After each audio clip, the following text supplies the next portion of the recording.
Instagram வந்து open பண்ணிக்கோங்க. இதில் ரைட் சைடு 3 டாட் இருக்கும், அதை கிளிக் பண்ணிக்கோங்க. இப்போ நமக்கு வந்து பார்த்தீங்க அப்படின்னா அக்கௌண்ட் சென்டர்னு ஃபஸ்ட்டில் காமிக்கும், அதை வந்து கிளிக் பண்ணிக்கோங்க. இதில் வந்து பார்த்தீங்க அப்படின்னா நமக்கு நிறைய காமிக்கும். கீழே பர்சனல் டீட்டெயில்ஸ்னு இருக்கும், அதை வந்து கிளிக் பண்ணிக்கோங்க. இல்லை நம்மளுடைய contact number, date of birth காமிக்கும். கீழே அக்கௌண்ட் ஓனர்ஷிப் அண்ட் கண்ட்ரோல்னு இருக்கும், அதை வந்து கிளிக் பண்ணிக்கோங்க. இப்போ வந்து பார்த்திங்கன்னா ஓப்பன் ஆகும். ஸோ அதில் டீஆக்டிவேஷன் ஆர் டெலிக்ஷன் இருக்கும். ஸோ இதை வந்து நீங்கள் வந்து கிளிக் பண்ணிக்கோங்க. இதில் எந்த அக்கௌண்ட்டோ அதை வந்து சூஸ் பண்ணது அந்த ரைட் சைடு ஏரோவை கிளிக் பண்ணி சூஸ் பண்ணிக்கோங்க. இல்லை இந்த அக்கௌண்ட் தான் அப்படின்னா நீங்கள் ஜஸ்ட் அப்படியே வந்து கிளிக் பண்ணிக்கலாம்.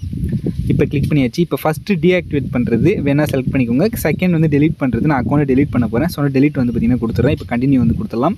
என்ன ரீசன் அப்படின்னு கேட்குது, நான் வந்து சம்திங் எல்ஸ் கொடுத்துறேன். நீங்கள் எனக்கு கொடுத்தா கொடுத்துக்கலாம், இல்லை இதே கூட கொடுத்துக்கலாம். கண்டினியூ வந்து பார்த்திங்கன்னா கொடுத்துட்றேன். ஸோ இதுக்கப்புறம் பார்த்திங்க அப்படின்னா ஜஸ்ட் லோட் ஆகும். பாஸ்வேர்டு வந்து கேட்கும், தெரிஞ்சால் கொடுத்துக்கோங்க. கீழே இல்லைனா ஃபர்கட் பண்ணி அதுக்கப்புறம் பண்ணிக்கோங்க. பாஸ்வேர்டு வந்து டைப் பண்ணிவிட்டேன். இப்போ கண்டினியூ வந்து பார்த்திங்கன்னா கொடுத்துடலாம். ஸோ கன்ஃபார்மாக டெலிட் அப்படின்னு கேட்குது. நான் வந்து டெலிட் வந்து பார்த்திங்கன்னா கொடுத்துட்டேன். என்னோட அக்கௌண்ட் வந்து பார்த்திங்கன்னா இப்போ டெலிட் ஆக போகுது. ஸோ டெலிட் ஆன பிறகு என்னுடைய வேறு அக்கௌண்ட் வந்து பார்த்திங்கன்னா சுவிட்ச் ஆகி காமிக்கும். ஸோ டெலிட் வந்து பார்த்திங்கன்னா ஆகிடுச்சு. ஸோ என்னோட வேறு அக்கௌண்ட் காமிக்குது. தேங்க்யூ ஃபார் வாட்சிங்.